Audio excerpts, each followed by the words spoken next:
Hey guys, this is Iamvanguard's podcast. Here with Domino Paris. We got Sean from Winning Image, and we got a special guest, Beotcg. Say hi, everyone. Hey, yo. Hey, what's up, man? What's going on, boys? So I know most of you guys already know Sean because he's been on my podcast a couple times. Everyone knows Domino Paris. This is my first time actually having Beotcg on the podcast. Want to do an intro on what your channel has as a content, etc., etc., etc. And then Sean can also kind of advertise because he's kind of doing a YouTube thing as well.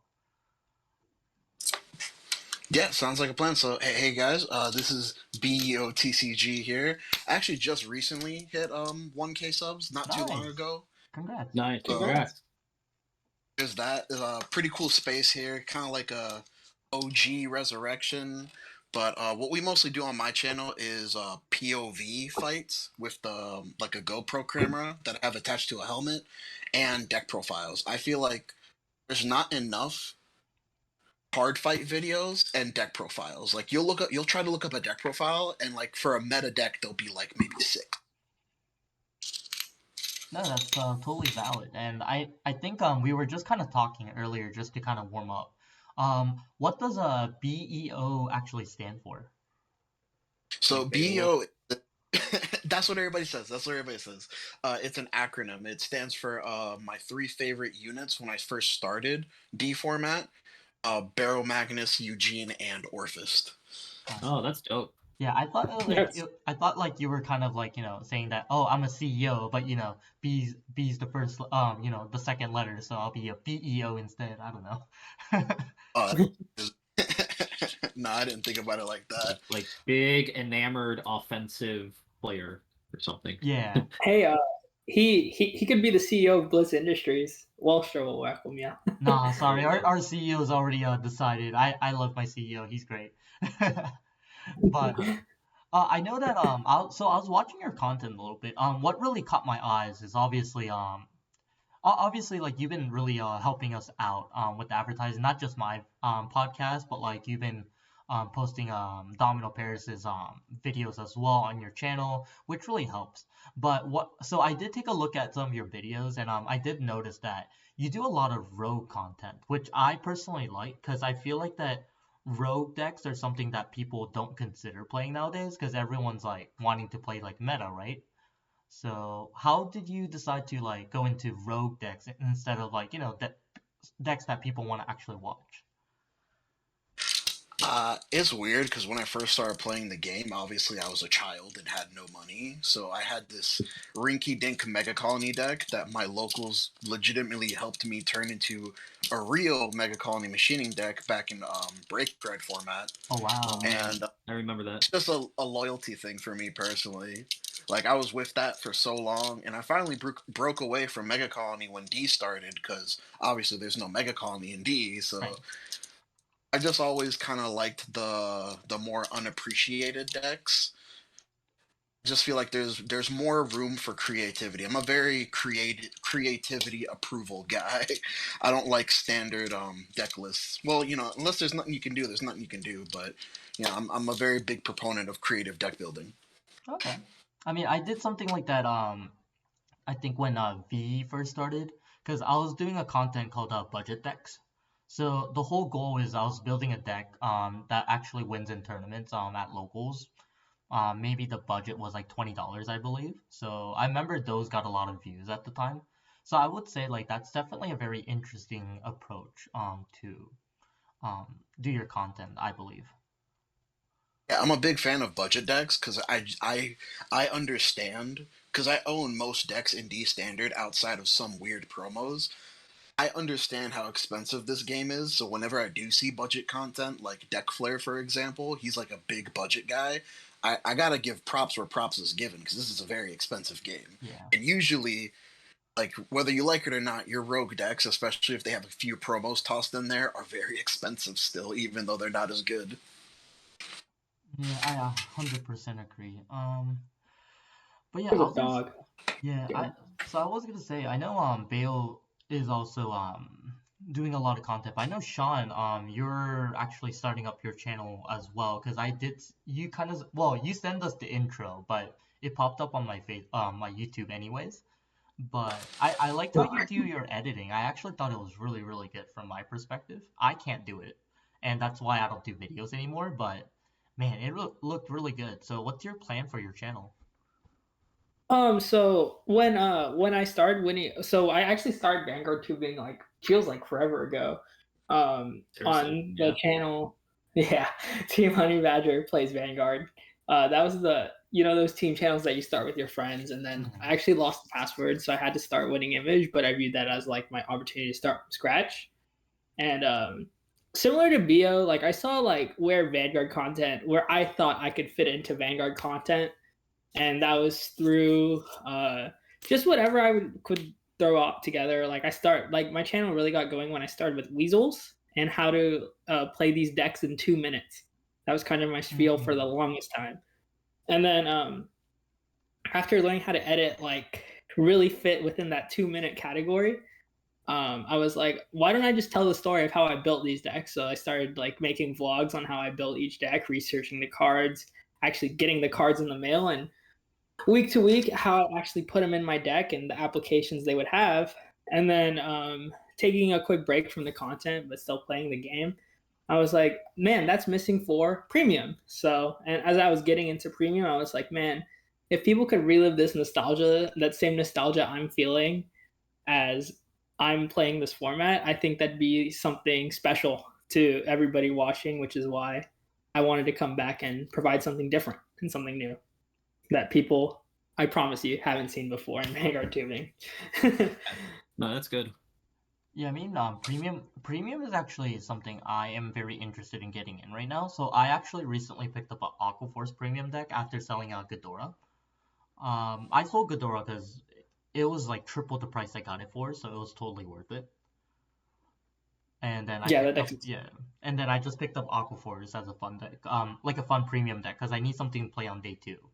But it actually seems like the deck was pretty good, anyways. But yeah, I would say like premium content is not a bad idea. There's not a lot of channels that do premium content, is what I've been looking into as well. Not an abundance either, like focused content. Yeah, Like it's very scattered, I'd say, because it's like I think like premium content could be a really good opportunity because there's like a void, I think, because like decks have become so stagnant in premium that like you can basically look up like deck profiles and matches from a year ago, but because it's been so stagnant, there's not a lot of content that's being pushed out forward regularly. So that could be a good opportunity just to kind of fill in that void for people who are, looking for that kind of stuff. yeah, because I think premium's definitely gonna pick up popularity, especially after a potential ban list in end of January. So that's That we know of. that's another dig through that you can kind of get into is premium content. Is how I feel like. Yeah, so I don't know if you guys remember when I was doing Cardfight Con, we did like a content creator invitational Right, um, right. for like 16 like very active creators at the time. Yeah, I think I Um, quit when you guys did that con, and I was like, it's unfortunate because it would have been nice to join that content. To be honest. Dude, David, if it ever comes back, you'll be one of the first calls. Trust. That's fair. No, but I always wanted to do the premium version of that, where Yeah. each content creator plays the clan that they're known for, and I thought that would be like the coolest way to like get everybody excited because I'm sure like if you watch like different fight, for example, oh, he's about the Dimension Police, right? Yep. So that would be like my ultimate goal if we were to bring it back. Like we have a premium content creator tournament, and it's just they're Oh, playing the clan that they're known. kind of like the VTuber content that I've been linked to a lot from Domino. Yeah, like What's going on there? Nova. Yeah, they have Hmm? like VTuber tournaments like the Nova, the VTuber Nova, and some others. They just do like collaborative like V2 like Vanguard tournaments, but then they bring in like new people who've never learned. So it's actually pretty interesting to see. Dude, send that over. I actually kind of want to see that. Yeah. They're doing another one in January, and there's some like indie VTubers that they invited that I actually watch sometimes too. So, I'm actually looking and forward she's to it, like to be brand new. honest. Yeah, so funny. That sounds awesome. Can you link that? Yeah. That actually does. Yeah, I'll dig it up in a bit. Okay, awesome. But yeah, it's Yep. I always say that like it's because of Domino Paris really that I stuck with Vanguard tubing. You know, he's the reason why. I Yeah, love this game, to he's a be great quite honest with channel. you. Yeah, and you know, I'm always grateful to Gabe or Domino Paris. It's been such a long time. So So My Yeah. childhood. yeah, this is a good. childhood. Yeah, I think this is a great. No, stop saying that. Dude, I know. growing up, I'm old. Yeah, I'm we're so we're old. both really old because the Peter Van Allen which is one of the best players in the world right now for premium he keeps telling us every time we see him at locals like David, I was 12 when I was watching your channel. I was like, no, stop talking about And I remember donating cards to him, and I think yeah. his little brother at the time when we first met him, being chaperoned by his mom just to help him, get started. And now I'm like babysitting his kids on weekends. Oh Cute. man, that's crazy. Full circle. Yeah, I was told he's to. like, yeah, he's my Vanguard dad. I'm like, no, stop. Vanguard Daddy, let's go. All right, but this is a great point to start talking about the newest set. It's been about what 2 weeks after Philly, so yeah, it's been about 2 weeks the set came out. I think it's a good settle-in time for the set. So we can probably talk about our experiences overall with the how we feel about the meta. I believe the decks that were in this set, the Batman deck, which actually is one of the dark horse decks in the format, I believe. It's a really good deck. And then for Dragon Empire, it's Barga. Dark States is Odium. Raziel for Keter, and then obviously the best deck in the format is Levy Dress. So what's your all's takes on the current format? So like I think the obvious stuff, I think it's a little bit of a triangle, but rather than being an equilateral triangle, I think it's like an isosceles triangle because I think Levy Dress, as of right now, I think most people can agree that Levy Dress is the best deck. In my opinion, I think it is. It does require some skillful play. It's not like an autopilot deck, maybe compared to others. But then, so on the top you have Levy Dress, but then Varga kind of matches up pretty well against Levy because Levy can put markers on the Vanguard, and Varga is a very Vanguard centric deck that can also retire their rear guards. So with some careful play, the Varga deck could actually match up pretty well against Levy Dress. Levy Dress does well against Odium, and then, well, I guess you could say, well, let's throw Varga out because people don't even include Varga in the top three because top three is Levy, Raziel, Raziel. and Odium. So if you think of the triangle, it's Sosli's triangle in the very top. If you guys remember our geometry, I think Levy is on the top, but then it matches up well against Odium. Odium matches up well against Raziel, but then Raziel I think can match up pretty well against Levy as well. But I would say Levy has the slight edge above, and then Varga is kind of like mixed in there a little bit. And there's still other decks that match up well, but if you're just talking about the top meta decks that just showed up in this new set, that's what I would say. That's pretty much where we're at right now. And then everything is going to be based on how well you match up against those decks, in my opinion. So far, at least my impressions. Of course, I do have my Varga deck, and I do have my King Levy deck that I'm focused on right now. So, but that's kind of like my impression so far with the meta. How about you, Bale? I feel like this meta, I really like the meta shift that happened with set 5. The only thing I do feel a little bit sad about is that it does feel like a triangle. I don't think that's a bad thing necessarily, but Varga just kind of feels like the gatekeeper of the format right now in Okay. terms of if you're playing a deck that can't repopulate its board every turn, you're going to have a pretty bad time playing this format, You at said least in my opinion. you just mentioned exactly what I was gonna say if no one mentioned Yeah. it. So that was perfect. That's a perfect way to put it. Is yeah, Varga's definitely Yeah. the gatekeeper of the format. Like Varga, so like you have the top, like if you have to say the top 4 decks, it could be the decks we just mentioned. Varga, that's a good way to put it as the gatekeeper, because like Varga may, like, I think it could have some nice matchups against Levy. I don't think it matches well against ODM. Raziel, it could be a toss up depending who goes first, but I still put the advantage to Raziel. But Varga against any other rogue deck that does not have the tools to kind of combat or mitigate the detriment that is of having a board wipe, then you're not gonna fare well against Varga. So Varga is kind of like that division line of whether or not you can compete in the meta or not. It's kind of like, back in every format before, where when you have a control-esque deck that's kind of like running around, you basically have to make a deck choice based around that deck. It's not as bad as the Link Joker formats back in the day with Lock, because I remember back with Link Joker with Lock, it basically shut out like pretty much the majority of decks out there, and it made me not want to play some decks. So I don't think it's to that degree, but yeah, I think Varga is kind of like that division line of the meta. So I think that's a good point by Beo putting that out.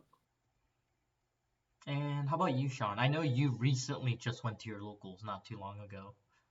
Oh, that's what's up. Yeah, I like this format. I mean, like you guys said, there's a Trinity meta going on, but also there's a fourth deck that's Varga kind of creeping up near the top.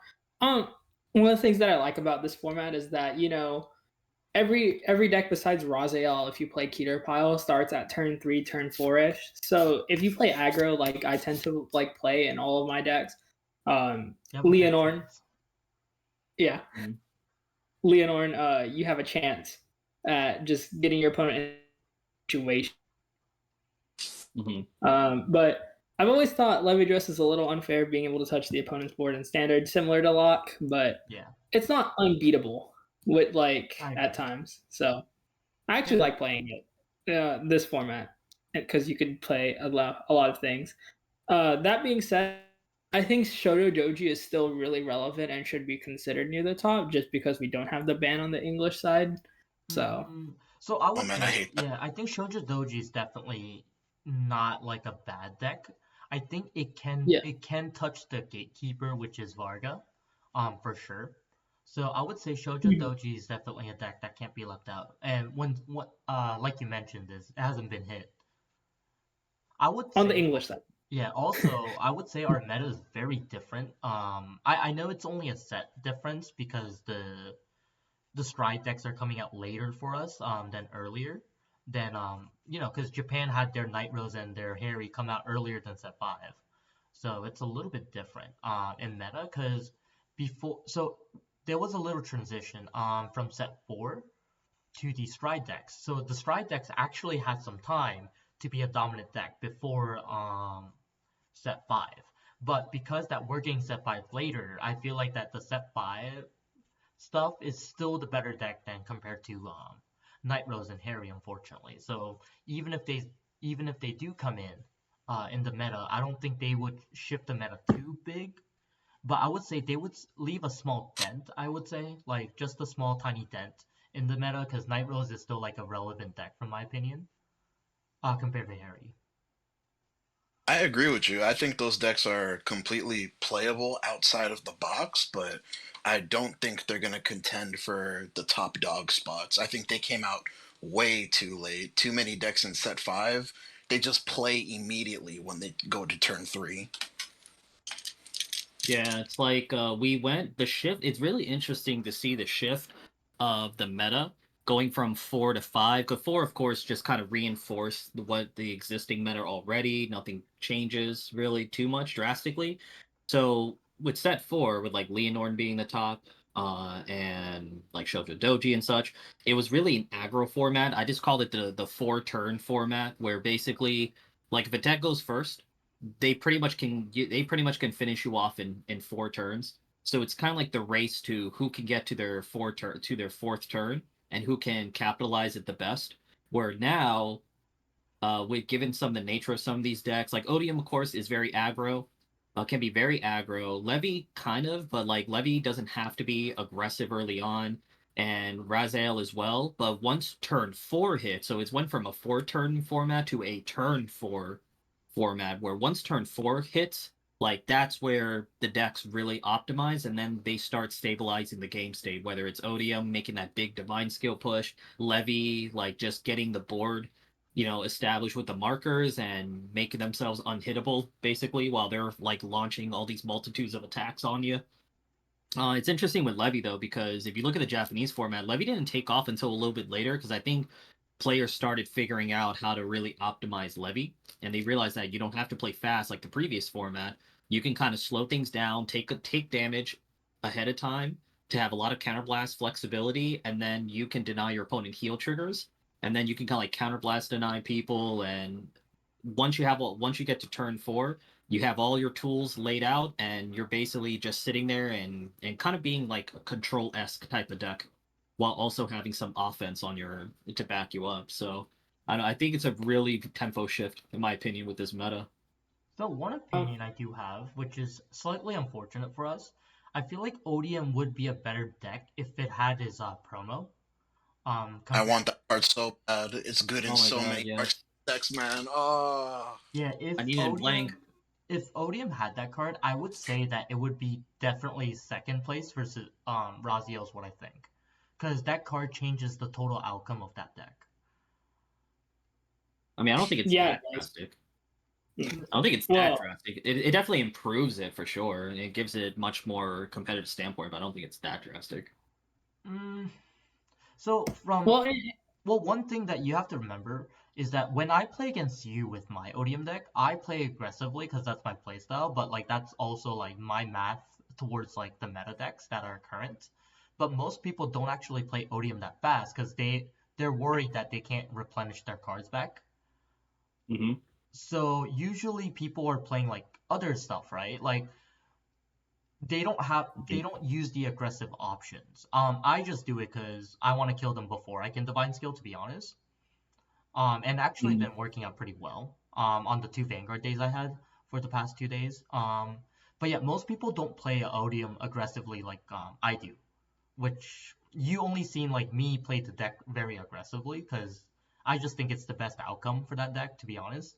But if we had the Shenri, we would have actually net more cards while we're attacking. So that's what I'm saying is the deck's outcome would have changed because I feel like that I don't net cards if I put down early, like for like to rush. So Well, like the Shenri like card, it'll allow you to hit better numbers early on, but it's but you still can just also get a one. card back. Like that's what I'm saying is like It's it goes into soul, so it's you get a just card back. yeah, but it's just 1 for 1. It's not like it But draws 2 cards. right now, like we don't get a 1 for 1. So that's Yeah, like the difference. yeah, that's what I was gonna say because like when Leonarn was super relevant, every card broke even, and right. And I think Dark that's States when they the whole balance it out, thing. like they don't give cards that break even because some of their skills are very powerful, especially scaling into later games. Like as someone Yeah. that So loves to play aggressive decks, like a 1 for 1 trade yeah, is the best trade for aggressive decks. yeah, So I would say Graziel's like yeah, that personal. promo would definitely change the outcome. But Just regardless, say I thing, Agreed. feel Bay. like Levy Dress is still top dog. Oh yeah. what were you Just saying, say Bea? thing, Bay. Yeah, what were you saying? I think right now Raziel's just like the king of like the aggressive game in this current format. It's just so easy for that deck to just slap down a board and then end of turn, it's all back in my hand. Yeah, Yeah. Yeah, What's interesting with 600. Raziel?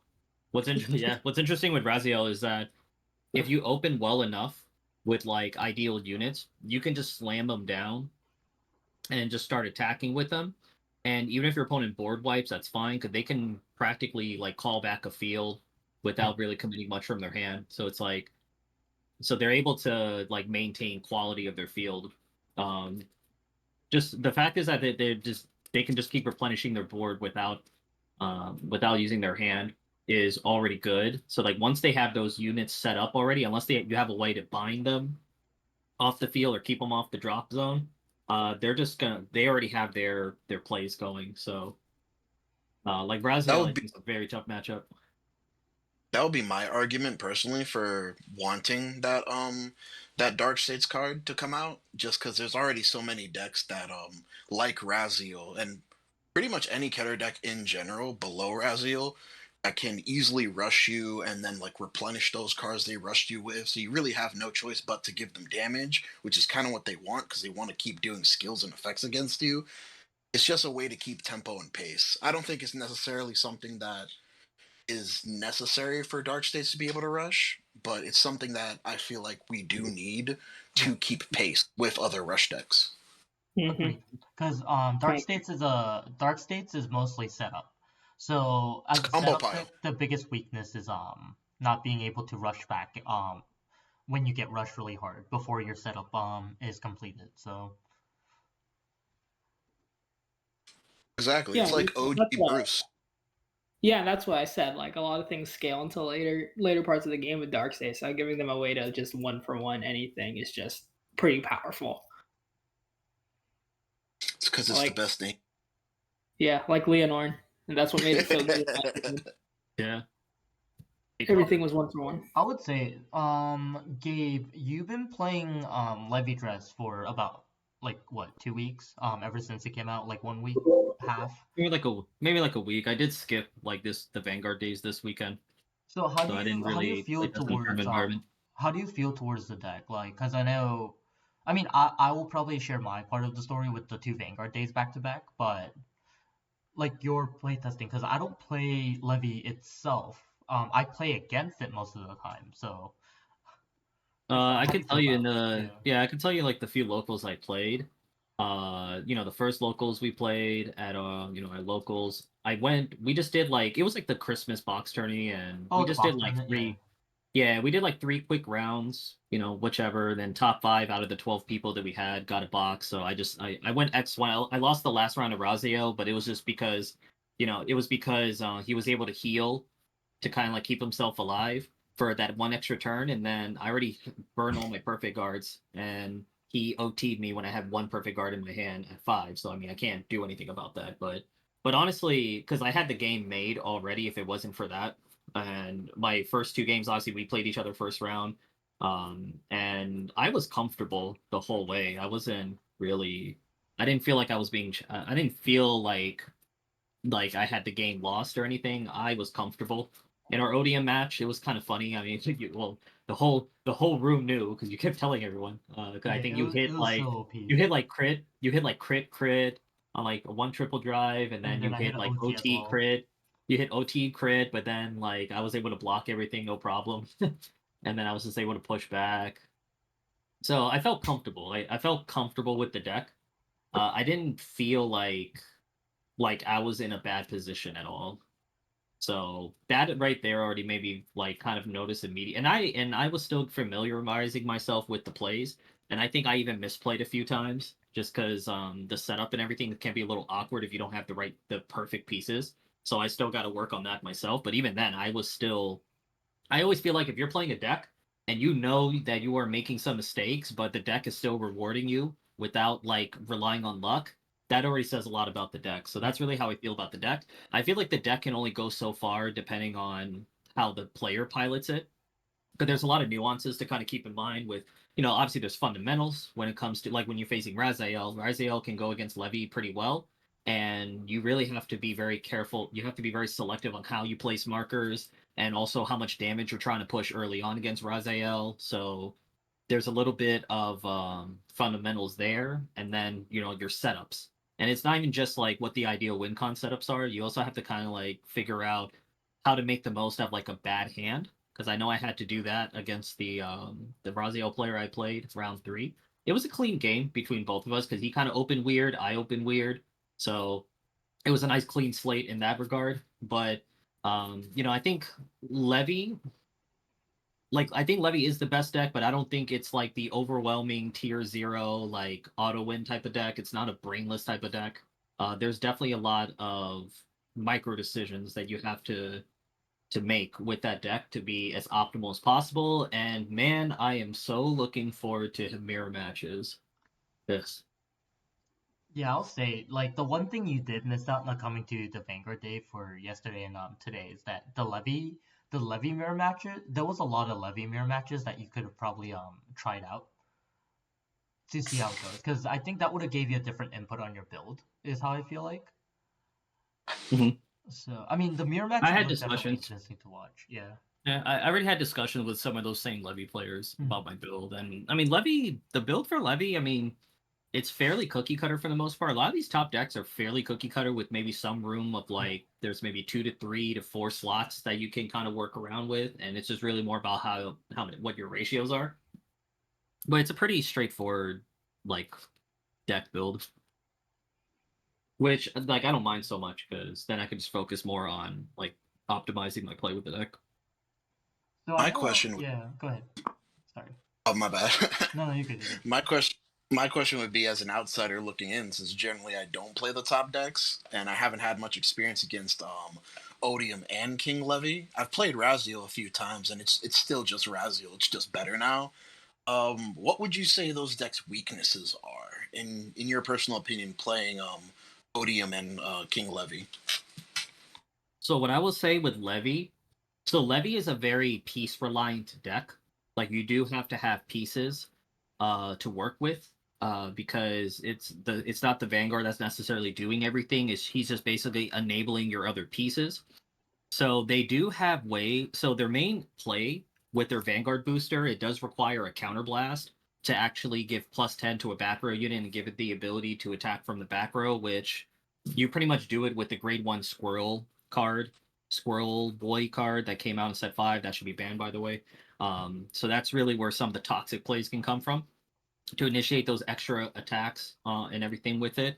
So it costs 1 counterblast for that. And if they want to replenish their board, they require counterblast for that as well because they're the dual nation girl and the grade 2 I think like cat girl she can actually revive with counterblast, and the grade 3 that they do play can revive herself with the soul blast, but then she needs to retire another rear guard in order to use her ability. So they do have to have pieces and also be wide with their board, so they do have to have multiple pieces in place to maximize themselves. So if you're able to, you don't necessarily have to rush damage to them. Like for example, if you give me just 1 counterblast, I now have to, as the levy, if you give me 1 counterblast and I don't have a board, me as the levy player, I have to now decide between making a strong push with my Vanguard booster ability, or I'm gonna have to try and just use that 1 counterblast to try and replenish my board a little bit. But then either or, my turn is not as fully optimal as it can be if I at least had that extra counterblast. So you can kind of, if you have a way to retire the rear guards, if you have an access to a deck that retire rear guards, you can go after like rear guards and just give them a little bit of counterblast at a time. If you give all of them counterblast all at once, they have full reigns to do whatever they want for the course of like 2 turns, and that could be really bad. So that's kind of Right. like my feel for the deck, because I know the one game I had where like I didn't really draw into a lot of my ideal pieces. So it was kind of awkward because the grade 3 has to retire another rear guard to get the +10, and then she retires and draws. But then if I end up not top decking into something that can replenish my board, and at the same time my opponent doesn't give me enough counterblast to do it, then I'm kind of in a weird position. And Okay. yeah, I mean, this is playing around the markers too. Like, so some levy players, I noticed with some levy players, they like to stack markers in the front row, especially if they're facing decks that can Multi either attack. restand rear guard, yeah, multi-attack with the rear guards, or like with Odium, because they have the 2 additional turns, so you have 2 of those, or they end up like using a marker to go in the back row to kind of like basically lock out the booster because you don't want to boost with the marker unless you're hitting above 10. So that's something you could take advantage of, because if you can make it so that they can't easily get value out of their marker, then I mean, because the way Levy can draw is really from those markers. So if you have ways to kind of maybe mitigate them from using those markers abusively, then they could be in a tough spot, especially with their hand. Right. I would What So about say you? one Oh, weakness that I've noticed with Levy Dress is it's also very weak to decks that hit like that have a very big center column, especially like situations that they can't Varga, guard. Well, Varga. Varga's one of them. I think like I don't know if it's just a bias because we have one guy that plays Kios in our locals, and he has like a good record of winning against Levy Dress. hey, Really? That's the cool. combo OTK deck, man. If you are able to assemble the combo, you win. And Like he Levy, has a lot of expensive cards. So yeah, he yeah, has like yeah, he has like yeah. the dual name triggers in his deck. Oh man. I will say like Levy has like remember like I said, it's a turn 4 deck. So within the first 3 turns, that is the best window of opportunity to push as much as you can damage wise to them, because even if it's just a 5k guard, that's still very valuable because obviously for most decks, especially Levy being peace reliant, they may be reluctant to guard for like 5k because they may not want to use an important piece that they need to set up their plays that early. So you may end up getting some free damage, or you're just going to be pressuring that Levy player's hand, to Yeah. prevent some damage. So it's still the same rules still apply. If you're an aggressive type of deck, you go first. You do have a good chance. There's some decks, while obviously you won't regard them as top tier meta, but they have the tools to take advantage of that window of opportunity, which is like the first 3 turns to make the most out of Levy. Like even with Blangdemeyer, Blangdemeyer can open well enough. They go first. You hit them for 3 turns, and you can actually bind their board, which they don't like. And then when you divine skill with Langdemeyer, Levy can't use the markers. So that's Oh, something to you're keep in mind too. right. Yeah, they can use the markers. So because I remember when I was testing Langdemeyer on Vang Pro, I actually faced some King Levies when I was testing against randos for it, and I just read it. I was like, whatever. I'm divine skilling. You can't use it anyway. So like Yeah. that's a huge window of opportunity you have. It's kind because King Levy. Keep in mind, King Levy is a mid range deck. With Yeah. any mid range deck, I mean, it reminds me of Thalvis back in the day. Mhm. With G Stride era. You can think of it as a stride deck, where once you go turn 4, that's where they really start going off and they try to stabilize the game state, where you really within those turns try to make the most out of it, and you can play a deck like the Chaos deck that one of our local well Chris is the one who plays it, and there's a lot of other decks that could take advantage of that. Varga can take advantage of that too.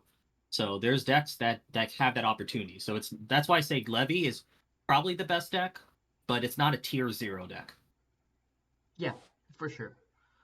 I would say for Odium, I think Odium is kind of like weak to itself.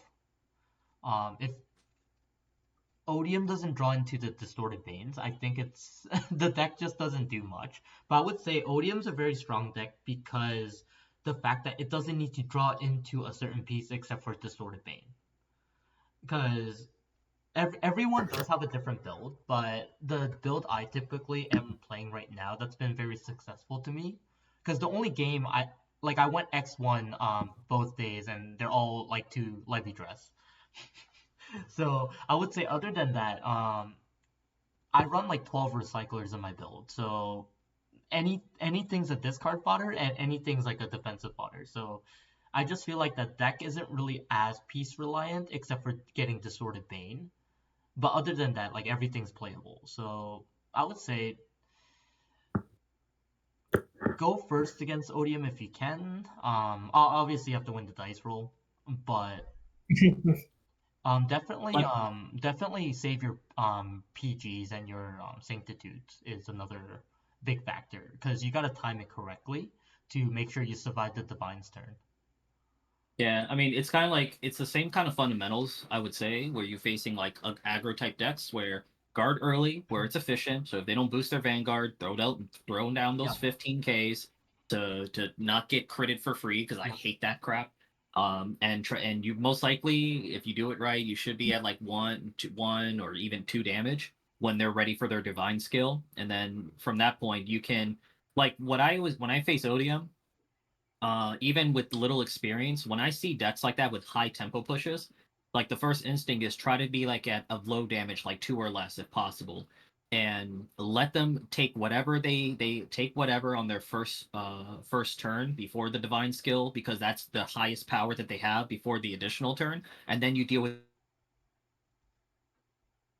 the additional turn at that point, because after that, then it's a 3 attack deck. Granted, it's still high numbers, but it does become a 3 attack deck, so it is more manageable. So I try to find ways to and selectively try to preserve my perfect guards. Just find opportunities to use them less and less, just until we get late in the game. So I mean that's really how it's kind of the same approach you do with any aggro type of deck. It's just ODM has a really strong tempo push.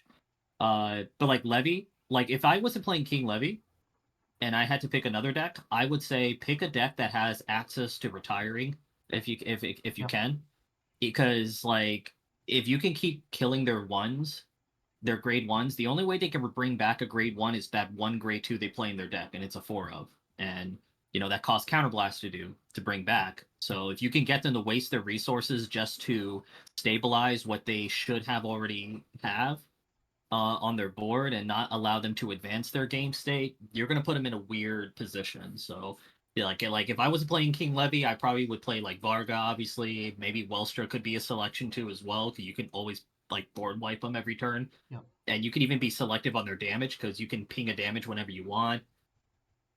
Even like there's like any deck that can retire, like Odium can retire as well. So I think the matchup isn't hopeless for Odium because they do have access to kind of be disruptive as well. I probably play Blangmire as I well. So mean, that's the kind of like my games, my take on that. except for the game today, and then obviously the game with Gabe, I did play against other Levy dresses. I was pretty successful.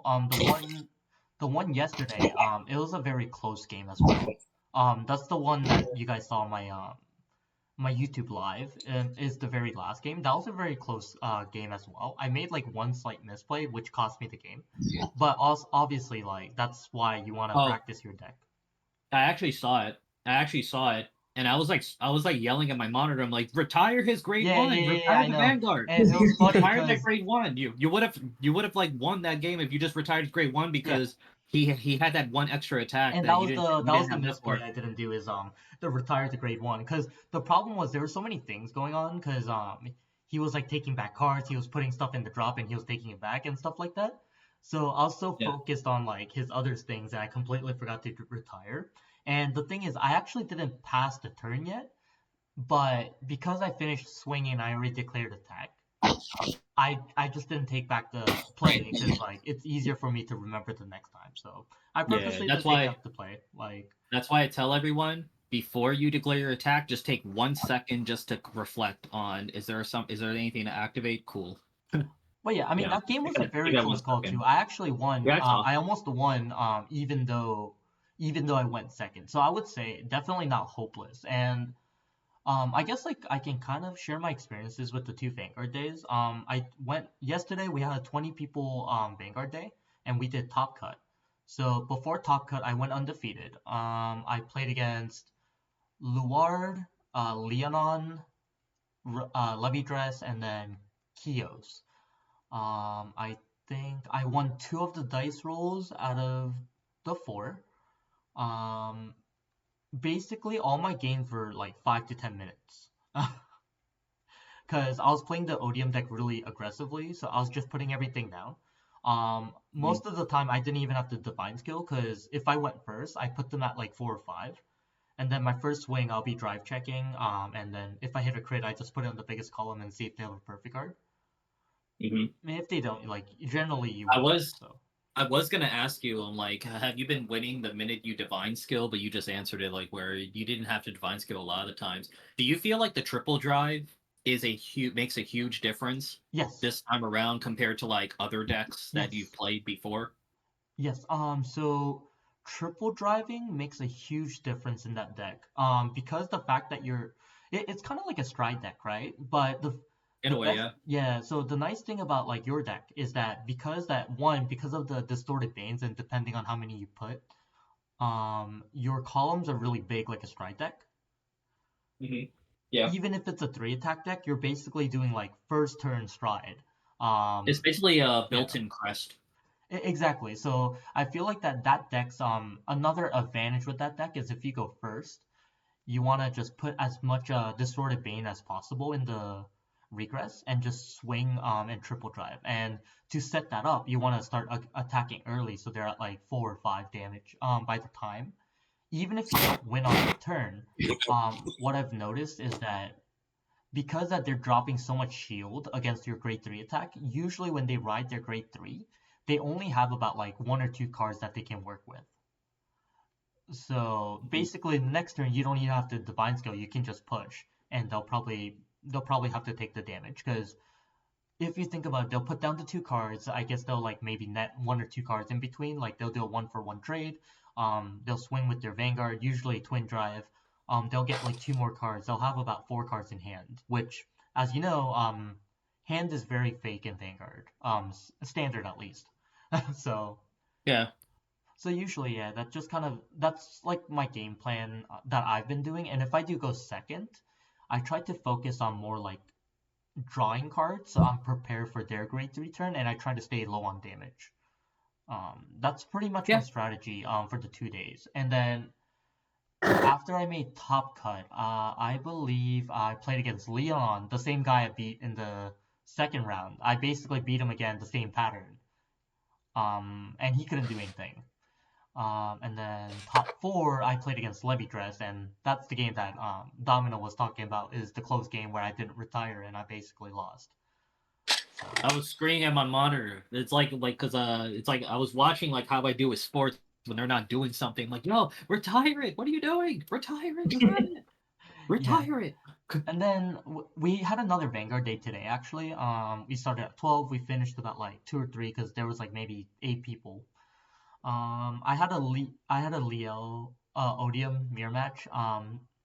But the player was very new, so I basically kind of rushed them, and they didn't even know what was going on. And then I just kind That of poor soul.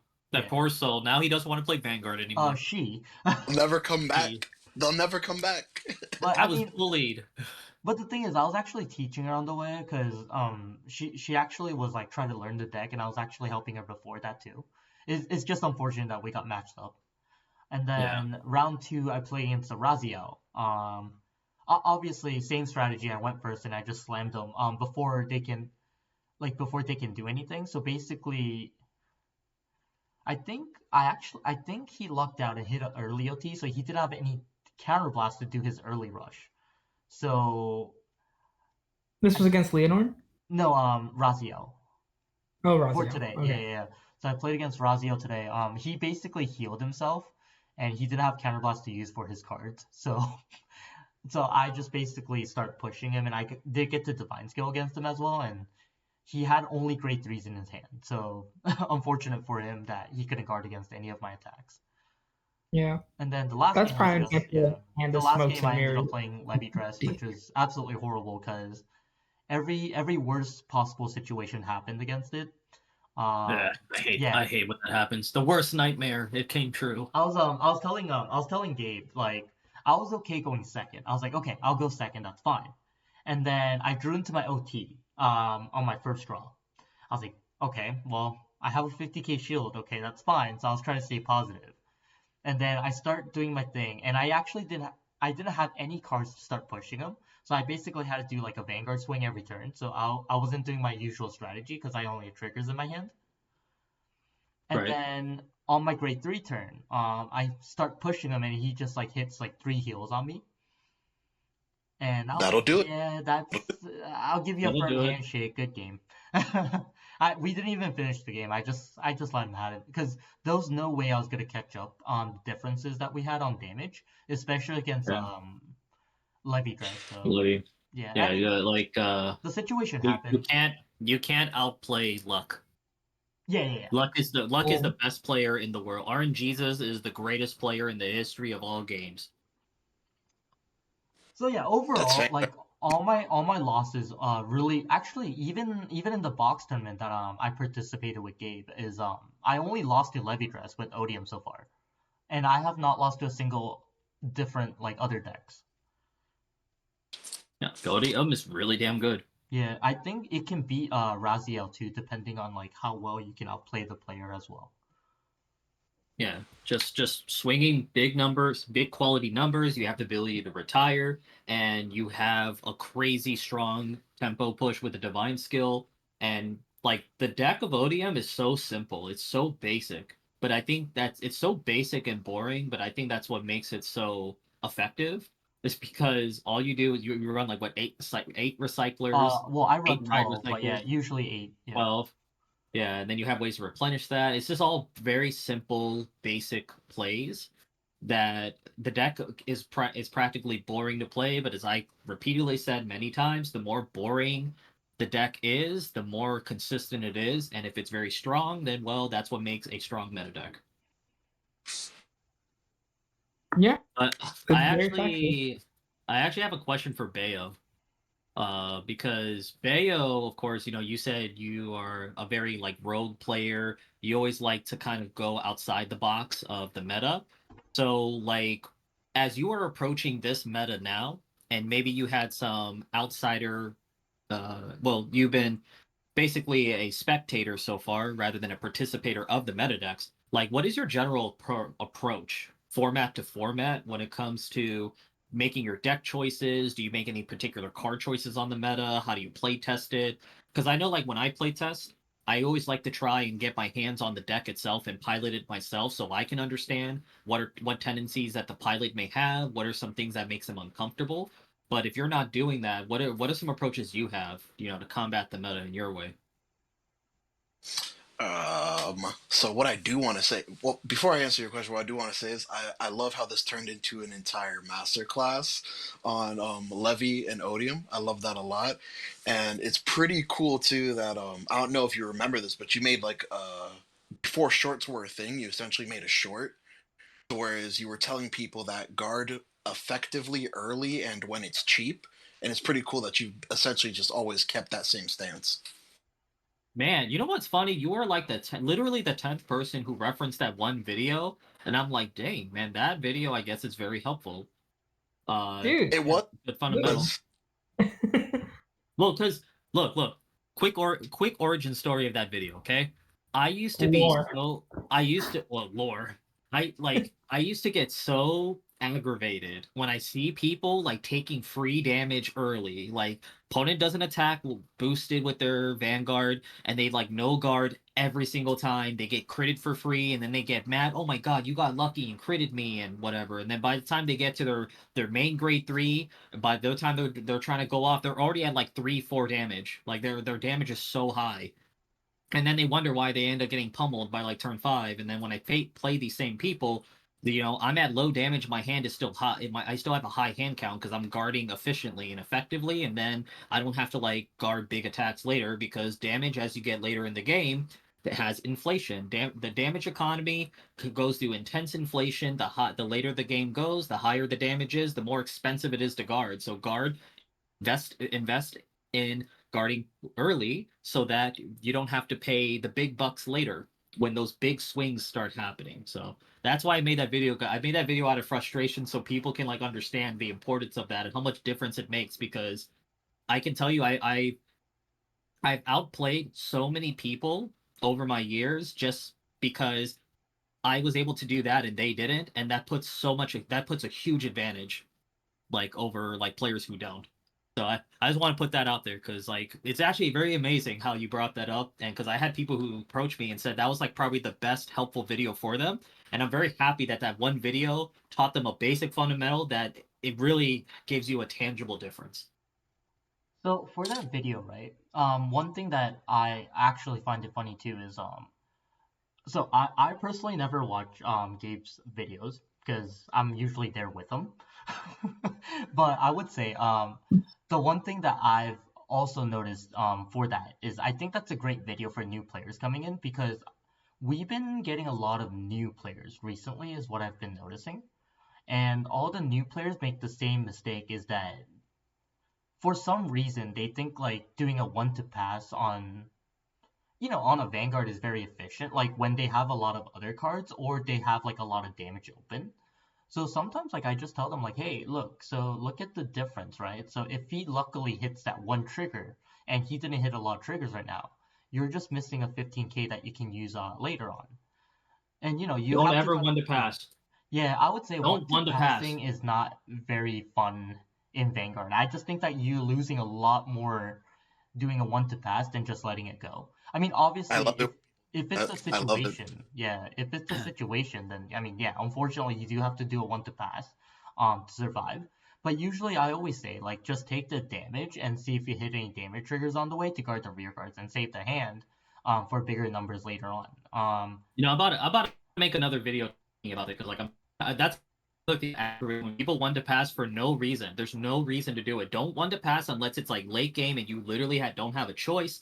There could be something where like your Vanguard's 10k and your opponent's Vanguard's 10k. They're attacking unboosted. You have an interceptor and they have a rearguard 9k. Just intercept with the rearguard and make it one to pass, because even if they hit the trigger, they'll break through. But then the rearguard can't hit you now, and they don't have a target to hit. So, that's good value right there. You go one to pass there. Maybe you really don't want that one thing to hit that could set up the opponent, and this is your best chance to do it. You could, but most of the time I don't one to pass. Don't one to pass unless it's like late game and you have no choice. Just keep the card in your hand, because for all you know, you could take the damage and maybe you can heal it later. Maybe you can use that extra counterblast to push them back or whatnot. Like there's too many variances that can happen afterwards that can also be in your favor. Like it's just not worth the it's Vanguard in general, it's all about calculated odds, making calculated decisions. Good players always put themselves in the best calculated position to be successful. So while there could be some recency bias of like certain instances where things didn't work out in the long run, really good players put themselves in a really good calculated positions, and they mitigate opportunities where bad variance can impact them the most. I always say like good players have when good players experience bad variance, they are usually less impacted compared to other players because of the positions that they put themselves into. And it's all those little micro decisions that really do add up. That's something that I always try to stress to people, especially new players, when they're trying to once they're done learning how to hit the buttons, how to play the game, and they want to take the next step up. That's usually the next line of thinking that I encourage players to try and challenge themselves to do. No, I 100% Let's agree go, with that, and that's something that. Domino. Sorry, go ahead, Sean. No, I was about to say, let's go Domino. That was good. Yeah, I'm gonna make a video. But anywho, whenever people say like Cardfight Vanguard's all luck, I just say like try guarding guarding a. To be fair, to be very fair, I would say Vanguard does require certain skills, because only the certain amount of players that top usually tops, right? And there's a reason why, but I would say luck does a huge factor in this game compared to other card games. Like I feel like that being lucky rewards you more than being skilled. There's more impact. Like there's a lot of impact for luck. So I'm a poker player, right? I actually used to play poker for money back before I started playing like TCGs, and the same approach is the same. And I say this quote a lot in Vanguard, and this goes back when I used to play poker. Because in poker, you have professionals who literally make millions of dollars. They go to these tournaments every year, like the World Series of Poker, and I see them getting knocked out by amateurs. Because there's times where like they make the best play, but the amateur wins because they got lucky. They hit that one card on the river, that they were and it's only banking on, two yeah. of that there's only two of them in a 40 card deck, and it's a 5% chance to hit, and they hit it and they get rewarded and they lose thousands of dollars. I say with Vanguard, it's because I feel like people have the wrong approach when they think like this. When it comes to Vanguard, it's always about long-term success. Correct. It's like, yes, in the instance of one game, any deck can win, anyone can win in any given moment. But if you put up a good veteran player against a like newbie-ish player, and you play 100 games, who are you going to put your money on? I'm going to put my money on the veteran player. And it's the same thing when you match up decks, because I know like when it comes to meta discussion, some people don't really like it. So like when we talk about King Levy, yeah, like some people say, oh, I think any deck can beat it because such and such. Sure, but Well, in any instance it to can that, lose, right? but it's about long-term success. That's why I always say I can just definitely calculate long-term add success. something to this. So there's a guy at locals that really want to learn how to play like like he wants to get better at the game, because Gabe knows him. He's actually someone that we see like every time I'm there. Is a guy named Michael. He just started as well, and he's very excited about the game. He picks up a lot of decks and he wants to try them out. So usually if I'm there free, I'll like sit down and play with him. I think we played about 20 games and he'll win like one out of the 20, and he plays like really good decks too. So that's like to what Gabe is saying, is that there's a lot of like the skills do involve, but what I say about the luck factor is mostly involving like when the players are similarly skilled, then the luck definitely comes in more heavier than it does, because the skills of two players are evenly matched, and then they need that luck push, and that's usually the outcome. Yeah, like luck isn't like I always view luck as an equalizer, right? Luck keeps the game honest and makes it so that these top decks are not guaranteed to win every single time you're matched up against it. Luck variance will always be there to be an equalizer to give everyone an opportunity to at least not have the odds against your favors too heavily. So that's one thing. That's really what you have to approach it. I think once you change your mindset to that and think of luck as the byproduct of the game, and as long as you play well, it's like as long as you choose well, play well, build well, you should do well in the long run. Yeah. And just don't and just be luck be the byproduct of the work that you're putting in, but don't let it be the factor of like why you lost. And sometimes it is, right? Sometimes it is, but don't let that be an obstacle for you to get better or find ways to find opportunities to improve and reflect on yourself. But sorry, Bayo, we want a huge tangent. I want you to cook a little bit on your Nah, nah. as a rogue player. You're good, man. I personally feel like Vanguard is one of the most skill intensive games you can play. Personally, I feel like the top three TCGs, they're like way more luck intensive in my personal opinion because they have more of that top card matters than in Vanguard, believe it or not. But yeah, let's get back to your initial question. I'm so sorry. But to re-summarize, you as a rogue player, because you said you pretty much do a rogue deck, you deal with rogue decks, and obviously, you are meta oriented, right? Like you're aware of what the meta is, and you find ways to combat it as well, while also on a budget. So like, what's kind of like your approach when it comes to approaching the meta itself? Like, what are like some line of thoughts do you have? What usually really helps me, especially at the beginning of a format, which most people don't think about this at all, is if you already get an inkling of what the top decks are from Japan generally, usually like your top 5 or 10 YouTubers like already given their own spiel on the top decks because they all make the same videos, but but I digress. You usually get an inkling of what they are, what they do, just read their cards, and then I usually pick a deck accordingly based on that.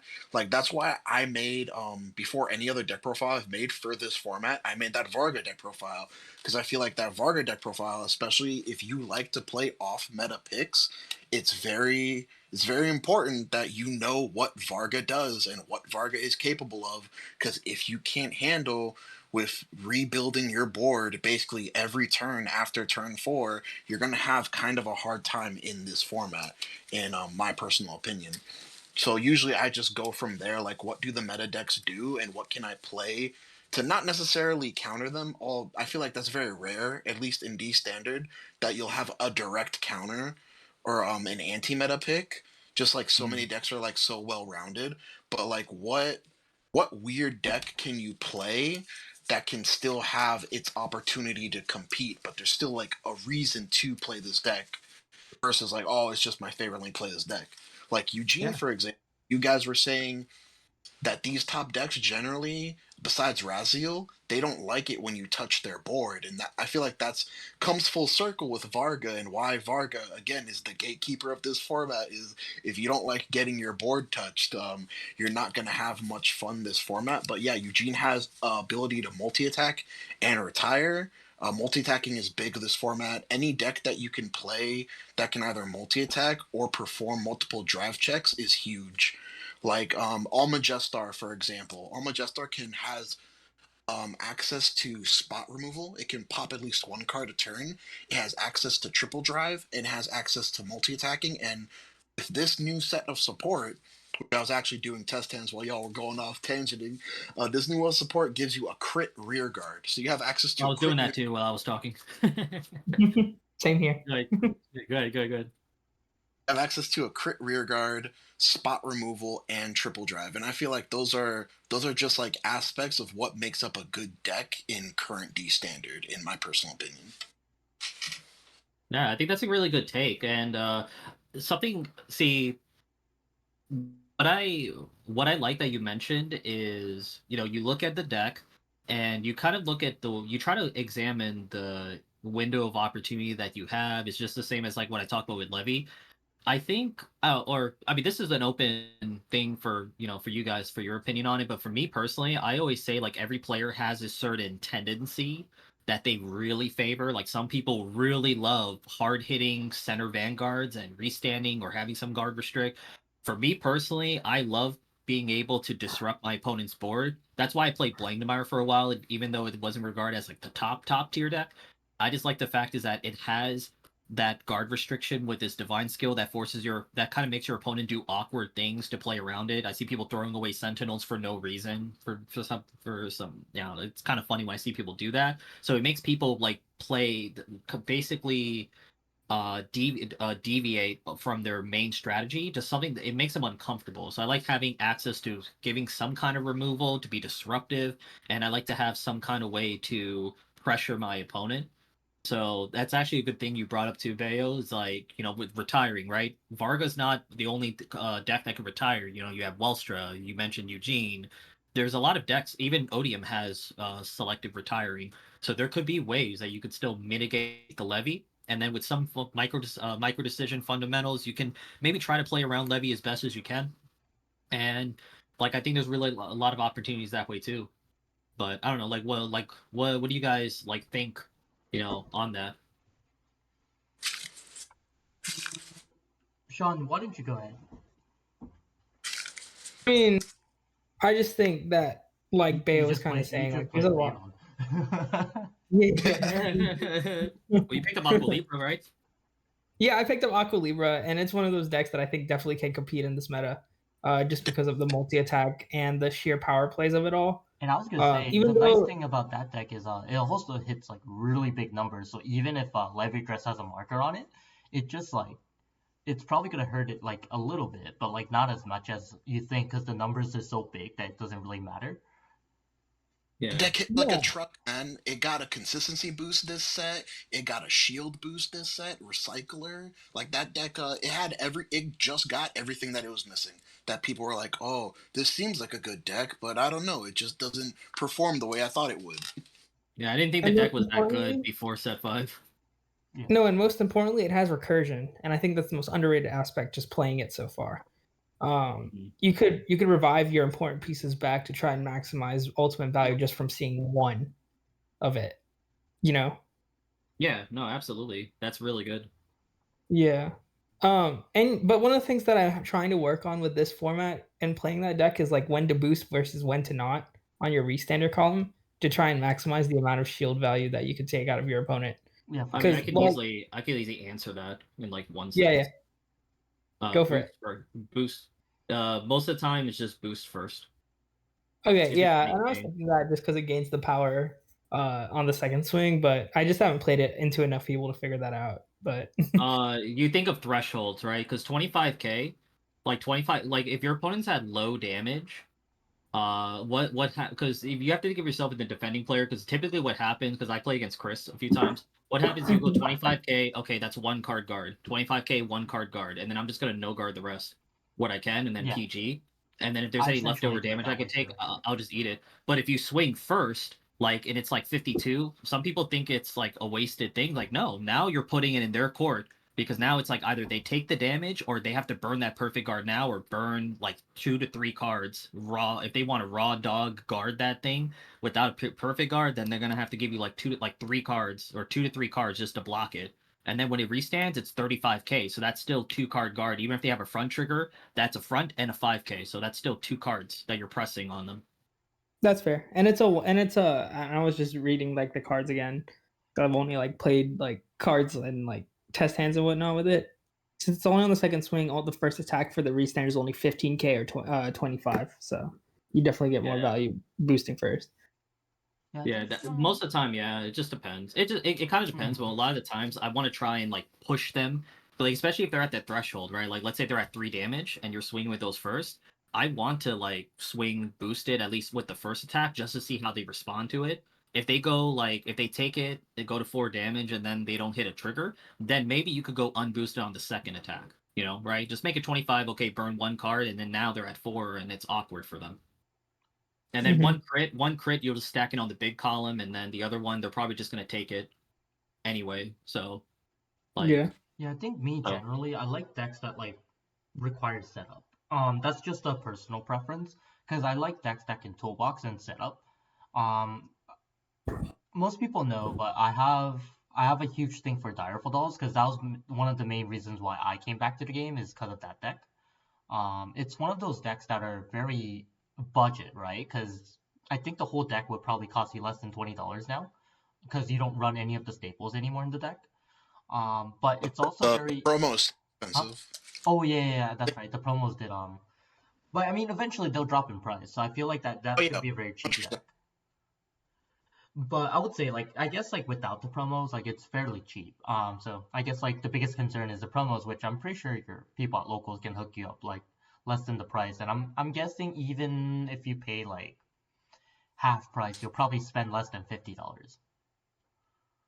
But I mean the deck, what I look for is like okay, one, does it have good defensive options, right? Because Direful does have an absolutely good defensive option. Or is it super aggro? So those are like my two choices. Like if it's like very toolboxy, or has like big if it's like a very good rush deck is usually what I my personal take on how I look for a deck first.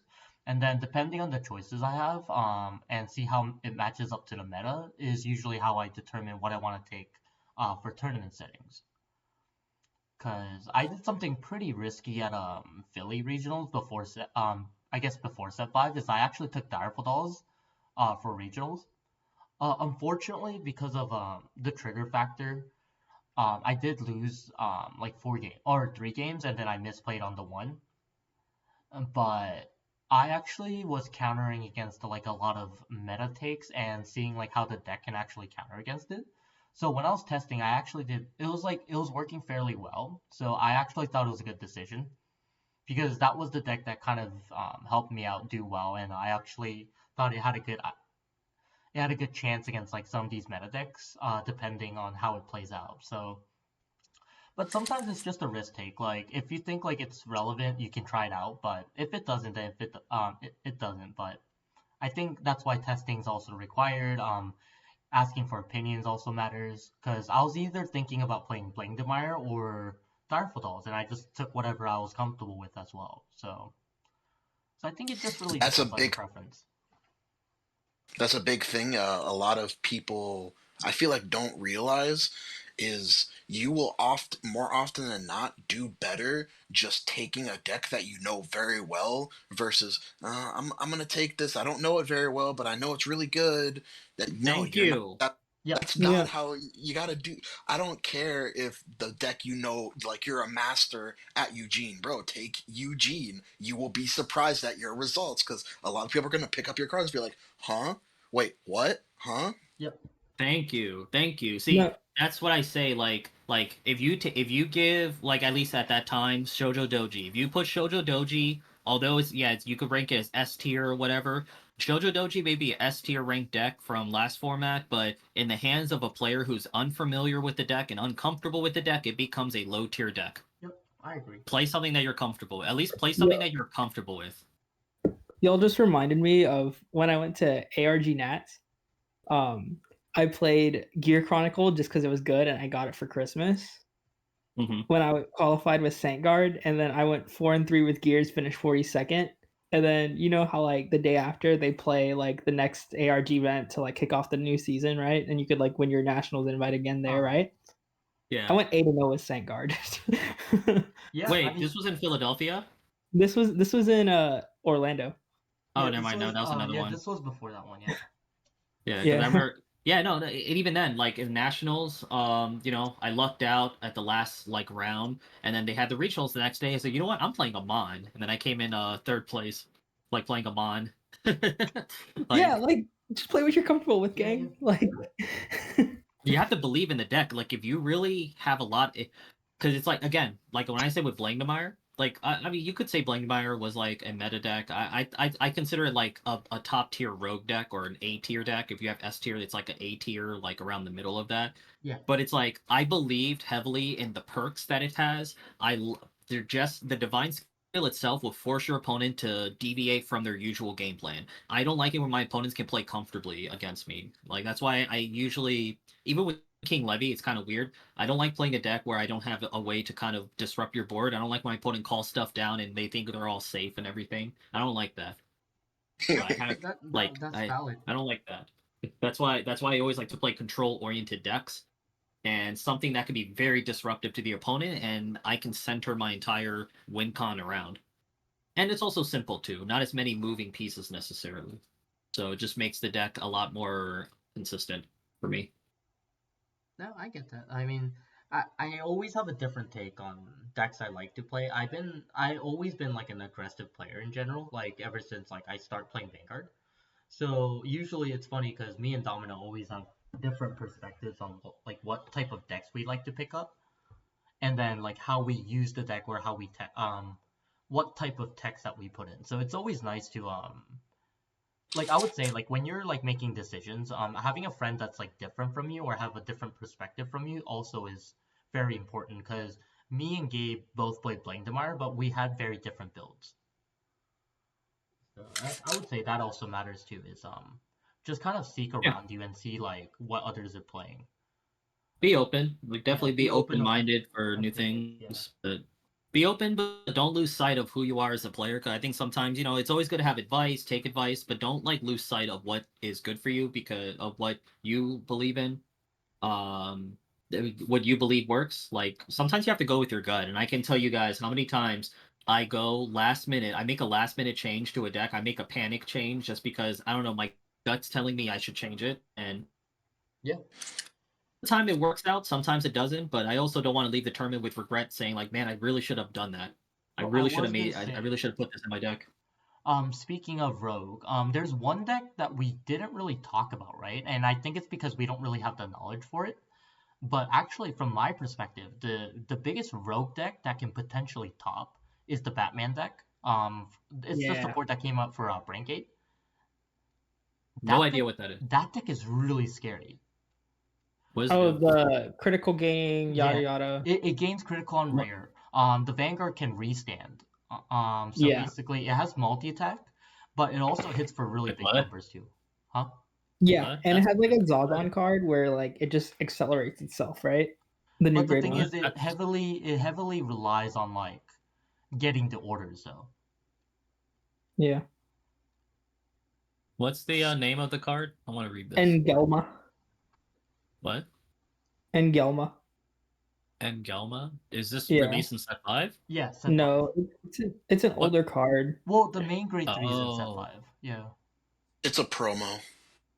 Oh, okay, that's probably why I never heard of it. Yeah. Yeah, no, deck is gas. Like straight up. That's the actual rogue deck that can actually beat the threshold and get past the gate is what I say.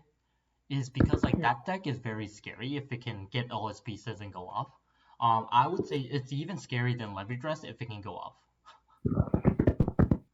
Okay. Yeah, because there's no counter to it. Yeah, there's no counter to this it. card. Yeah, there's Oh, no this counter card. to it. And it's Let me funny read it. because a lot of people are picking up that deck around like our locals, and I've seen people play it, and I actually played against it as well. Yeah, it's pretty scary if it can go off because it can keep the crit and it can add more crits to itself with the resource available. So What? What I That's would it. say about that deck is the best way to explain it, if you have no knowledge on it or what it does, is you just take the basic Bastion formula yeah, and you just crank that up to like 100. It is very, in my opinion at least, from playing, like I've played that deck briefly, well before it's support, but still it's the same concept. It's very feast or famine, towards it hits you very hard, but because the way the deck works, it's forced to play a lot of orders. You run into the Bastion situation where like it looks like they have a very large hand, but a lot of it is fake, a lot of it is yeah, orders, and because a only lot of have it is 5 orders. Yeah, Kind of like Yeah. glass cannony. So it's very glass cannony. Like yeah. I would Yeah, say but they have enough orders that draw them cards that like that make it seem better than it actually is. But I agree.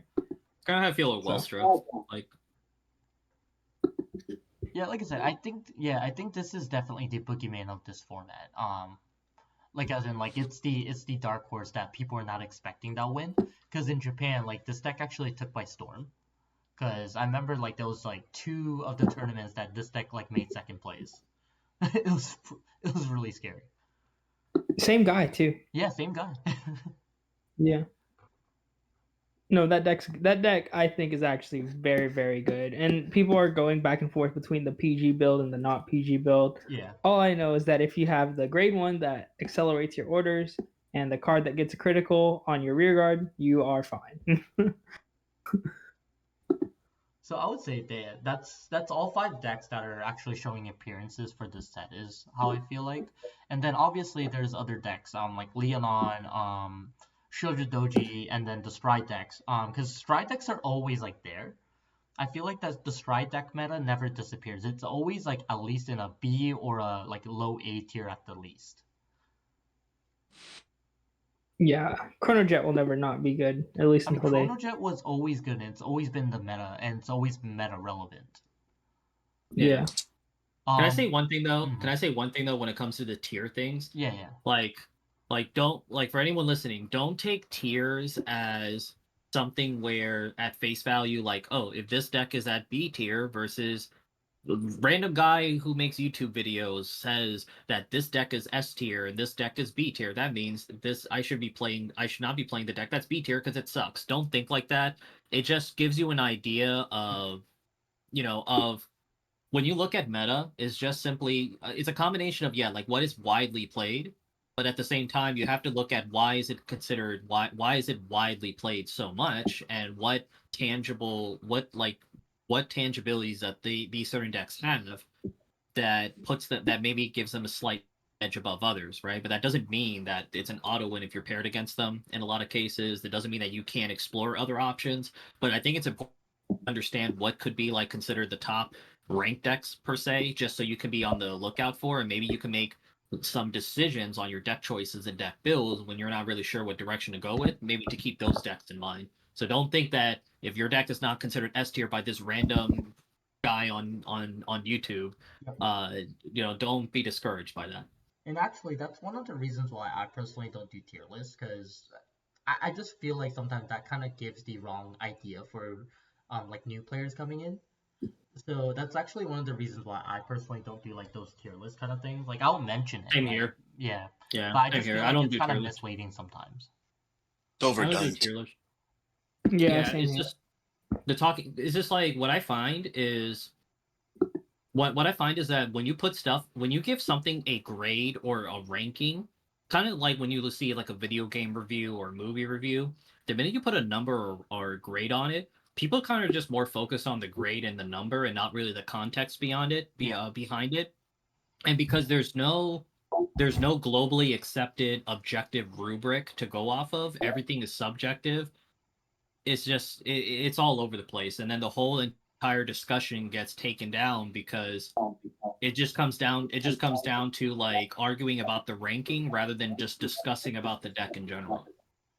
Yep, Yeah, exactly. 100%. And that's where Another deck thing. profiles come in.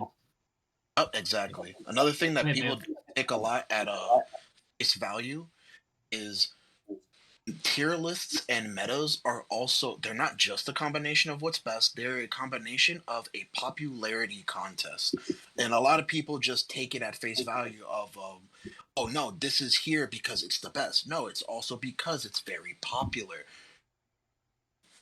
Correct. Yeah, and it's like I said, there's context, right? Like if you think back in the Legion days, I remember specifically ThinkSaver Abyss and how it was hyped up like crazy because it was like in Japan, and I thought the deck was overrated. I thought the deck wasn't that great, and I even said, I don't know, David, if you remember, I'd be saying it. I said at the time, give it one regionals, and people are just gonna switch. People are just gonna focus on Seekers or Revengers and not play this weird combination. And then, lo and behold, after one regionals, it fell off. Yep. So, like, when it comes to popularity, I know that's a good counterpoint when it talks to meta, and it's true to some extent. I just say, like, if a deck is very popular, but it continues to be so well represented over time, there's a reason for that, but then you don't end the conversation there. You then go deeper into analyzing why, like what kind of matchups you think it faces, how you think it does. But if it, starts dwindling in popularity over time, and there's another deck that's on the rise, then understand why, right? Like once you understand the core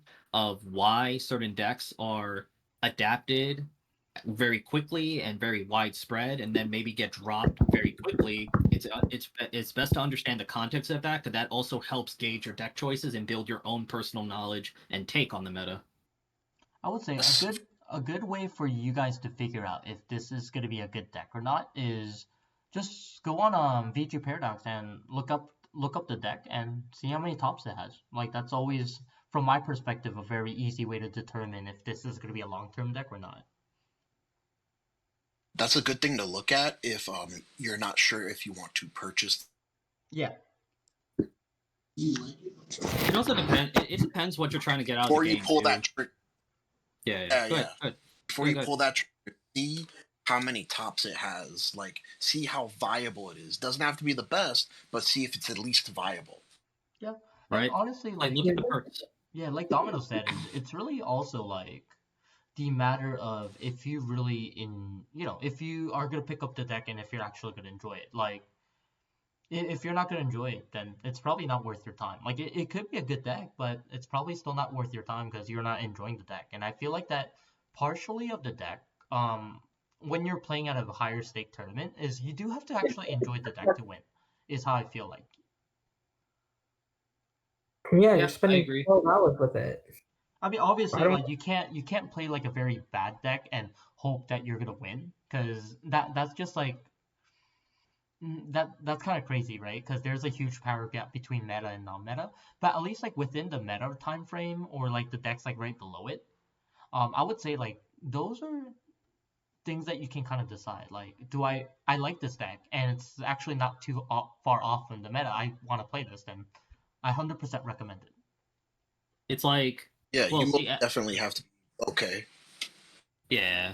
I always say like first off, it comes down to you as a player. Like, what is it that you're trying to get out of the game? Are you just trying to play something that you think you find very enjoyable that caters to your player tendencies that you are aware of, and you just want to focus on that, and you want to and you believe in the certain perks that certain decks have?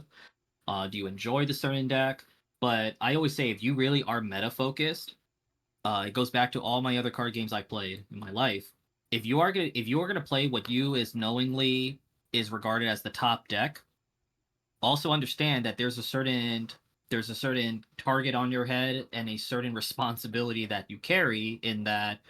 Are you ready for everyone to be out there to try and just game plan against you and try to put tech choices against you, and are you prepared to deal with that? Right, because I just said with King Levy, right? Like King Levy is probably the big focus a lot of people may have in this meta, and people may play some rogue decks that are very aggressive to take advantage of that window of opportunity that you have against King Levy. They may try to play a deck that could retire, and they'll figure out ways to kind of make you uncomfortable as a Levy player. So, are you ready for that, or do you prefer to have a deck where your opponent may not be as prepared for you? Yeah, I agree. Yeah. Because like I've seen people like over the years that that adopt a top tier deck, quote unquote, and they do bad with it and they don't understand why.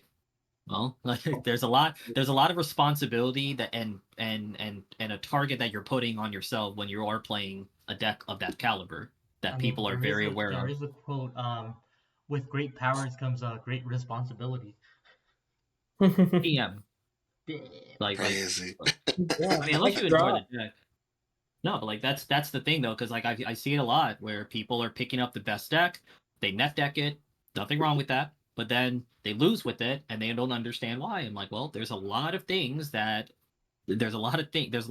that you are carrying by playing the deck that is considered the best. Now, it is considered the best for a reason a lot of times. You'll probably just win a lot of your games because of that. You will get carried by by a good deck maybe half the time or so, but the rest of it, it's up to you. You know, do you have countermeasures against people? You know, do you understand the counterplays to the deck, and are you prepared for that? Are you prepared for everyone pretty much are you prepared for your deck to be fully scouted versus like maybe playing a deck that's like still good, still viable, but not like as widely popular, so then you know your opponent's not going to be as prepared in gameplay and ready for you.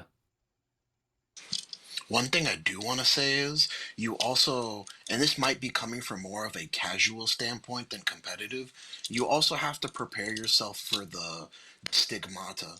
And it's not always to where is your opponent gets salty and they're mad at you. Sometimes your opponent is mad at the deck and not the player. Like I've had this happen, like especially in Shiranui format.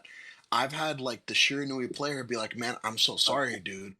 I'm like, "No, bro, I'm not mad at you. Like, I know that that's what this deck does. It's okay. Like, you're allowed to play this deck. Don't take my feelings to heart. Because I've actually had people be like, man, I'm gonna take these cards out and this. I'm like, bro, why would you do that?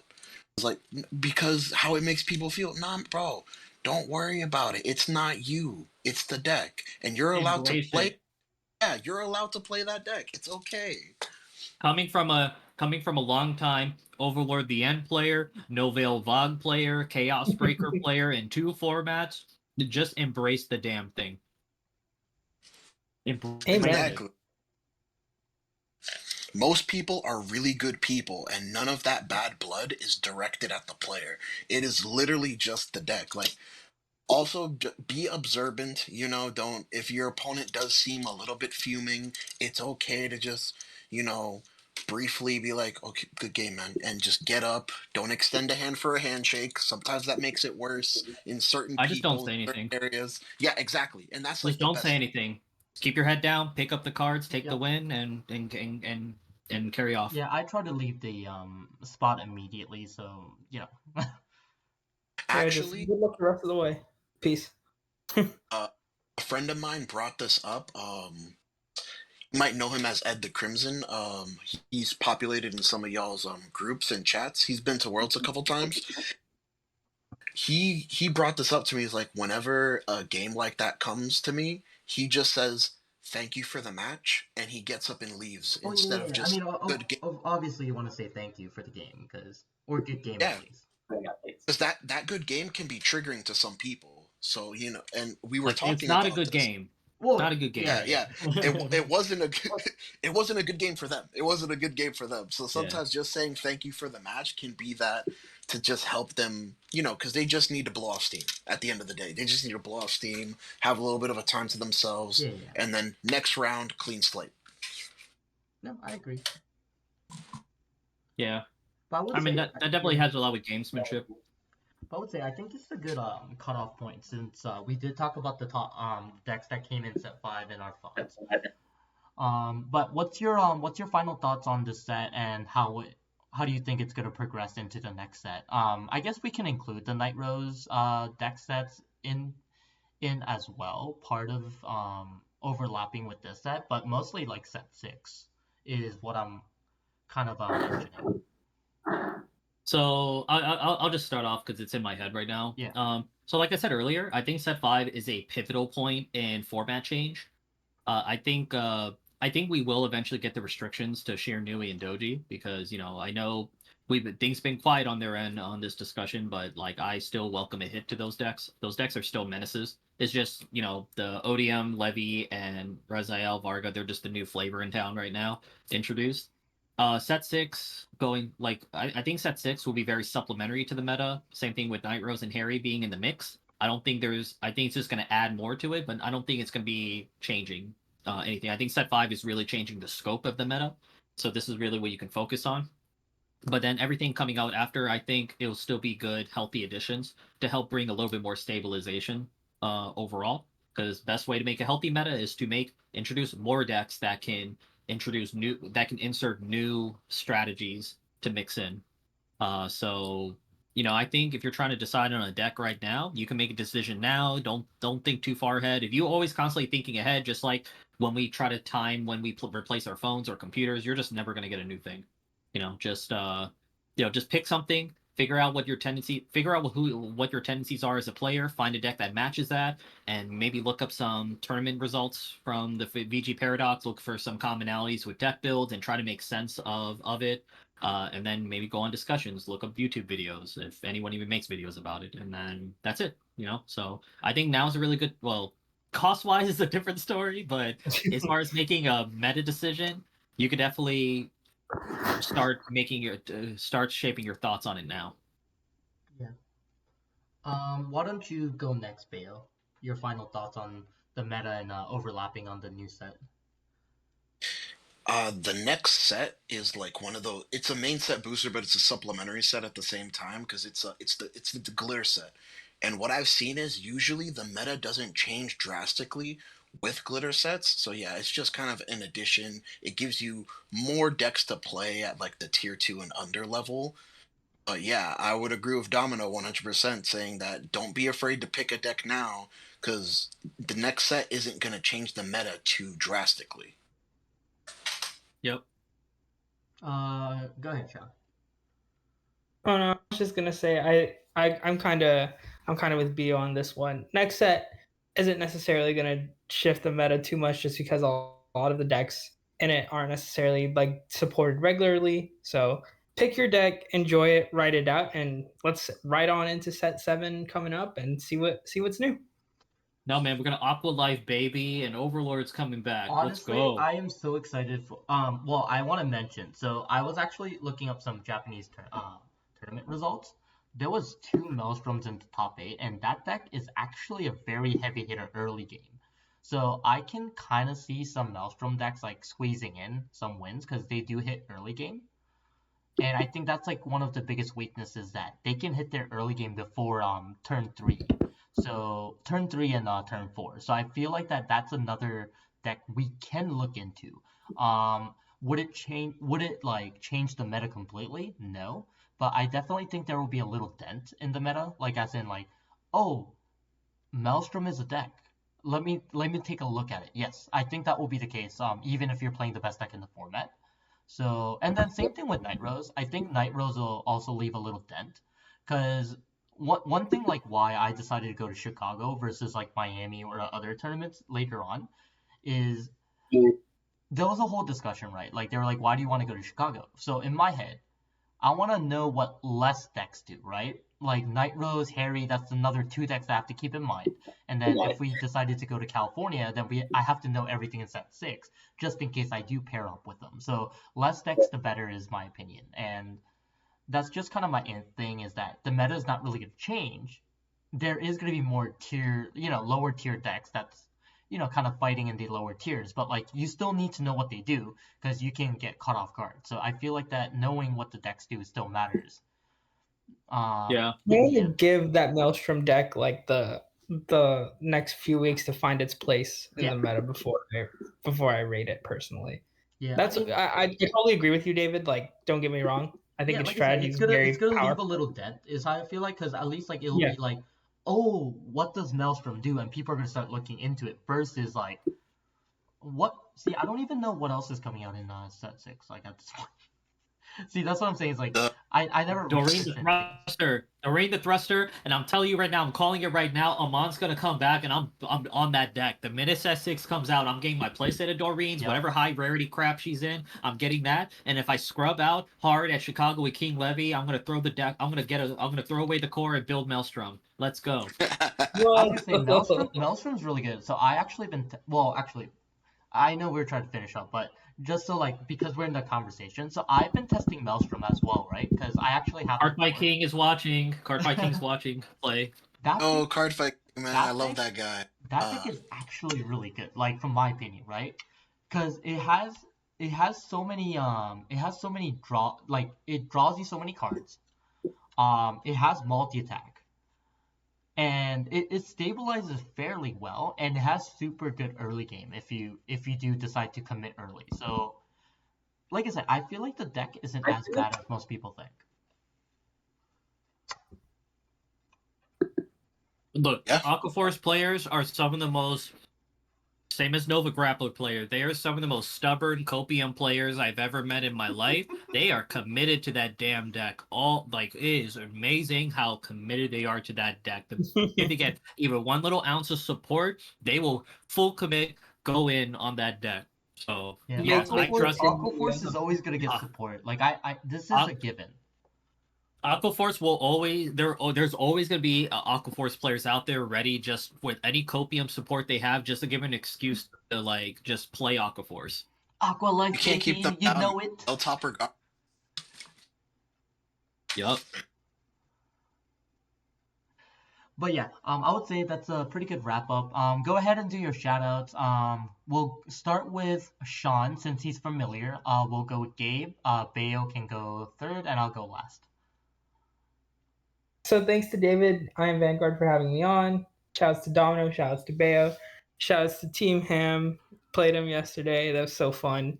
Getting back into the scene of Vanguard as a whole. It's been an absolute blessing and an absolute blast. Love talking Vanguard with these guys, and you can find me at Winning Image. Thanks, David. Go ahead, Gabe. Shout outs to, Sean and Beo for showing up here. I forgot to actually, well, I think I already said it, like in my weird live I did, but I didn't save it because that was for something else. But Beo, I actually was watching Beo's channel, like I think a year or two ago, when I was thinking about coming back to D format, and I was like, maybe I'll play like Bear of Magnus, and then there was like, there's no one playing Bear of Magnus, but I saw this guy, and like, apparently it was Beo's channel. I was watching matches of this, and then he had Bosagra too. I was like, oh, cool. I was looking at this deck too, so I was watching his decks and his matches to kind of give me an idea of what the hell to even do with these decks. I didn't pull the trigger because money at the time, and I wasn't fully committed, but it helped kind of get my mind plant the seed already to kind of come back and everything. So give a shout outs to Bayo right here just for that. And I saw his point of view videos too. I thought that's a cool idea. I have a GoPro camera myself, but I'm not gonna take that idea. But it's a really good idea. But yeah, really happy just to be back talking with Vanguard with people, and yeah, that's all there is too. I just love having the guests have a good sense of community here. That's really how we all grow together and enjoy the game. Go ahead, Bale. Do your shoutouts. So for my shoutouts, I want to shout out a couple of smaller channels that Yes. people might not know of, but I actually do really like their content. That's usually why you'll sometimes see me post like random videos from YouTubers you'll never heard about. I'm like, hey, this is actually pretty good. So we have Heal on 6. I believe they're in the I New heard York that. area. Yeah, they're Yes, New York they people. are. They do like beautiful like fight videos. Their intro is crazy. So yeah, check them out if you What are up, like cuz? for He card did fights. I think Heal on 6 is the channel that did the explanation for the 12 or 11 attack Shoujo Doji, I believe. Yeah, it was him, Oh, they did. Oh, I gotta watch that. I think. Yeah, it was very descriptive. Like I remember like it was something in that context. Next is Sharif Vanguard. I like this channel a lot personally, just because his thumbnails. He's like an artist, so it's like little doodles of units doing like funny, weird stuff. I love that, and it's very skillful editing and very informative videos. It's usually on like more rogue tier topics, and it's kind of a deck explanation and fight mixed in together as one, and I just love that. Good stuff. Okay. Yeah, that's pretty much Any it. other shoutouts? I put the link of the VTuber I told you, Nova. You can probably scroll. I think it was like 4 months ago or so where they did a Faded Clash tourney. So I'm So it's actually just gonna casual I'm fun. actually gonna add this link on the descriptions as well as the link to Gabe's channel, Bayo's channel, and Winning Image as well. So it's gonna be on the description down below. But I'm gonna do my shoutouts. Obviously I am gonna do my shoutouts to Bayo because he's been really helping me advertise my channel on his channel. So that's actually one of the other motivations that I've been doing different other videos as well. So I appreciate it, and it's my shout outs to I have you. to update. I have to Um, update my stuff too. yeah. Come to think of it. And then obviously Yeah, shout outs to Domino Paris. We've been kind of helping each other ever since like we first started. Domino Paris is actually a bigger channel than mine, so it's been a huge help for me to pick up my subscribers, and then obviously finding people that I have like a separate type of people that like my channel versus Domino, but also it's the same thing. People don't like my channel and they like Domino's, and obviously that's a picking, but it really helps the fact that we all communicate and we do a lot of collabs, and it really helps the community. And then obviously shout outs to Winning Image. Even though I always call him last minute on the podcast, he's always willing to come and help out, and he's actually been helping me out link with other YouTubers, which I hope you guys look forward to it. There's gonna be a lot of other guests that I'm gonna be inviting, so shout outs to them. And then the main shout outs I do, since Domino didn't do it today. Shout outs to Kiryu Caverns, located in Virginia. We have 2 locations for Kiryu Caverns. We have locals on Wednesdays and Saturdays at 7 p.m. And then shout outs to Boba Hero, located in Sterling, Virginia, which we start on Mondays at 7 p.m. And then obviously to our Maryland locals that are really close by, shout outs to Superstar Gaming. Um, he's a good friend of ours. Justin owns the store. Very good singles and selectives. So shout outs to them, and also Greedy Goblin that's also located in Maryland as well. So shout outs to him as well. And obviously shout outs to Nova. I don't really watch a lot of VTubers, but I really love the fact that she's doing a lot of Vanguard content. So I mean, she's like kind of bringing this thing and bringing some popularity in. So shout outs to her as well. Yeah, that's So, great. all right, awesome. And that's pretty much it. We'll come back with a different topic next week. Please stay tuned, and definitely we're gonna bring in some more new guests and new faces. But all I can say is thanks for listening.